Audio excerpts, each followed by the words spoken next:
Alan, amazing race. How are you feeling? Talk us through the race. Yeah, I mean, still lost for words. It's kind of I put pressure on my own shoulders for this one. It's kind of a home race for me. I'm based here in between the World Cups. You know, when I came here in May, the banners for World Champs were already up. So, you know, kind of already visualized it back then. And yeah, just incredibly proud for myself, my team, supporters, and the country to be able to do something like this today. And it's been such a long time coming. Yeah, exactly. Just really an emotional one. I think, you know, it's one thing to know you have a good chance of winning, but to actually go and do it is just insane. And yeah, I've been dreaming of a world title in elite, you know, obviously since 8. I think that's what every athlete grows up wanting to achieve. And yeah, to get an Olympic medal and a World Champs jersey in the same year is just insane. Insane. You looked like you controlled the race. You looked so in control throughout the whole thing. Was that the plan, or? Yeah, I mean, it's World Champs, you have to be in the front and going for it from the beginning. I mean, it's the only way to get a jersey. I mean, I've done it under 23 as well, and if you play the game and wait too much, the opportunity is just not going to appear. And yeah, I really went for it from the beginning. And, I flicked Vic through so he could show his cards on the last lap, and yeah, once he showed his cards and I saw that I still had one more, I was like, all right, I'm going now, this is my chance. And, I also saw in the middle of the race, as soon as Pidcock joined the group, you attacked again. Were you trying to get him off the group? Yeah, it was a bit of a surprise team tactic.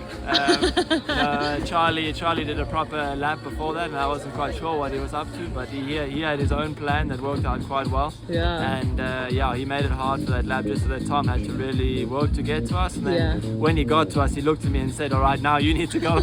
And I was like, okay, I get the message. And then yeah, I led those next 2 laps, and yeah, the plan worked out well. And yeah, I was just happy that it was me and Koretsky in the end. And yeah, I didn't want to take him to a sprint. He's quite a punchy rider. So yeah, I was just really happy that I was able to ride him off and then get a few breaths back in before the finish line. I was standing up where you attacked, and I just saw you pull the gap over the top of that hill, and then you were gone. It was insane to see how powerful you were up there.